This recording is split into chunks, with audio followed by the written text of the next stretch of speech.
I'm not what I think I am. I'm not what you think I am. I am what I think you think I am. So we live in this perception of a perception of ourselves. Hence, my identity is made by what my parents think I should be.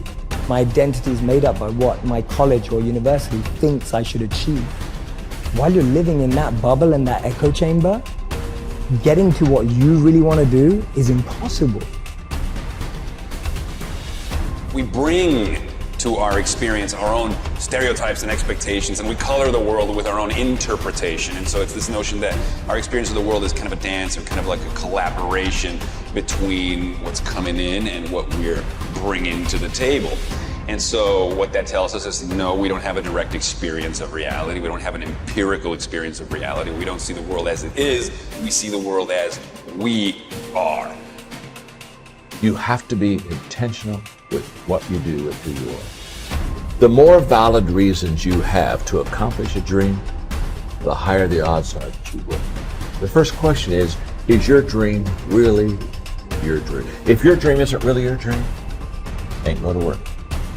I'm telling you, I've been thinking, I've been making calls. That's what I'm asking you to do. What fuels you? The reason why you're so lazy is not because you don't have the ability. You're so lazy because your dream's so small. Stand out today. Be different. Become something different.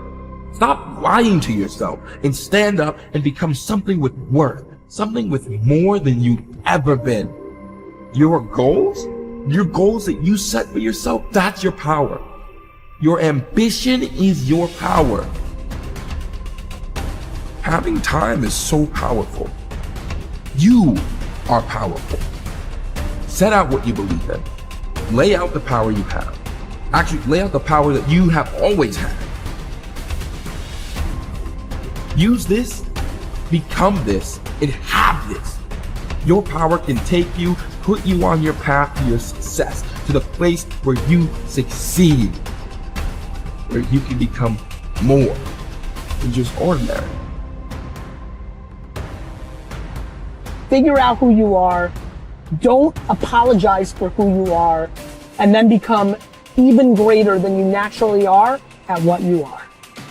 Once you understand that every time you lose is an opportunity for you to not only learn that lesson, but take it a +1 step past the lesson, you'll start to appreciate those lessons. I dare you to work on yourself for 6 months. I dare you to shut out the world. I dare you to shut out all the distractions. I dare you to give up everything that is keeping you from your dream.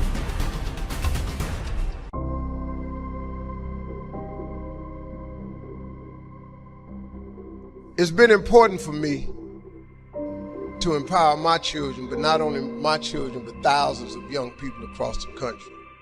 And education is the key for a lot of people. But when I speak at colleges and stuff, I tell people the number one thing in your world is not your education, it's your dream. So what you dreaming about, y'all? What you still dreaming about? No matter how terrible a situation is, no matter how bad it is, there's still gonna be a rose that grows from that concrete. Every person on this planet is capable of changing the world by changing themselves. I've always had friends who are older than me. And I could see a lot of them in the most successful careers, successful jobs, beautiful partners, whatever it was. But I saw a sense of lack of fulfillment, meaning and purpose in their lives. And I've always been an observer, and I would see these people who are like 5 years older than me, 7 years older than me, maybe 10 years older than me. And I'd be watching them and go, is that the life I want? And often the advice I give to people today is fast forward where you are, look at yourself in 10, 15, 20 years time, and ask yourself the question, is that where I want to be? If you're in a company, look at the person who's 20 years ahead of you and ask yourself, is that where I want to be? If you're in a startup, look at where other startups have got to in similar roles and go, is that where I want to be? And if the answer is no, then you need to find a new path. You set the small goals, you achieve those goals, then set some more and achieve those, and set some more goals, maybe a little bit bigger, but not that much bigger. You pay attention to the progress. Just Start small. Start with changing tomorrow morning, just tomorrow morning. Get that squared away. And then move on to the next day and the next, and move your life to a better place. One little step, one little victory at a time. You should dream outlandish dreams. If it's in your imagination, it's possible. Do you know that you can't think of something that can't happen? You know it's impossible to think of the impossible.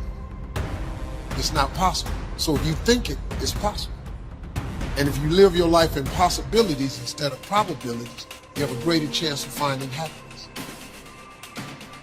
Guess what I had to do at age 25 in order to change my own future? I had to change my mind. I had to change my thinking. I had to change my philosophy. I was messed up on what was causing my problems. Once I got that straightened out, that all the stuff I blamed, government, taxes, marketplace, the economy, and things cost too much, negative relatives, cynical neighbors. Once I got rid of that and started going for where the real problem was, which was me, telling you my life exploded into change. My bank account changed immediately. My income changed immediately. My whole life took on a whole new look and color immediately.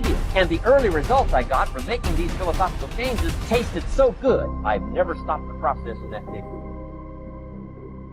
What I'm sharing with you is stuff that everybody can apply today. If you are sitting in here thinking that you're too old to listen to what Steve, hell, I'm 60. I'm 60 years old, but I still rely on my imagination. See, if you think you're too old to make it, let me give you a prime example. Colonel Sanders. Colonel Sanders has been frying chicken his whole life. He was telling everybody he had the best chicken in the world. Ain't nobody believing it. They turned him down everywhere. Colonel Sanders didn't get a franchise till he was in his 60s. Kentucky Fried Chicken sell more chicken than anybody in the world today. So if you're sitting there thinking because you got a little gray on you, you too late, as long as God waking you up in the morning, that's the sign that he ain't through with you. So what you tripping for? You sitting up in here like God can't do nothing for you because you 60. Man, you know what I'm asking God for right now? And I'm 60. If you could see my vision board, you would be blown away. Because I got enough right now. I really know, but I ain't in the need business. I'm in the want business. Ain't nothing wrong with wanting something. Quit going down to these churches y'all sitting up in here going down to, keeping you in these little boxes. God got a big life for you. Another fringe benefit of setting goals is what it does for your ability to manage your time effectively. This is no small thing.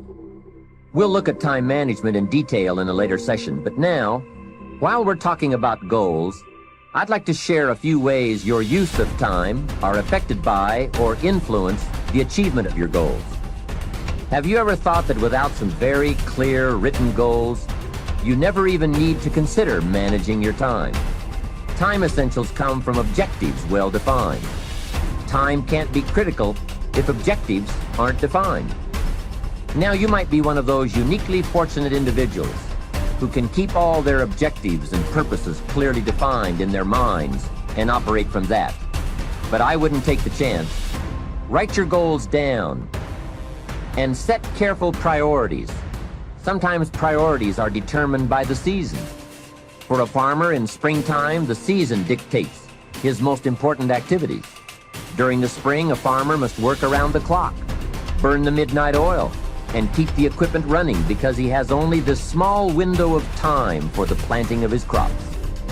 One of the difficulties of living in an industrialized society is the losing of the sense of seasons. When to pour it on, when to ease back, when to take advantage.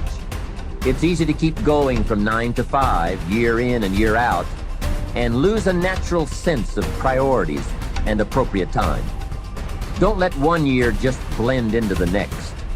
Keep an eye on your own seasons, lest you lose track of values and substance.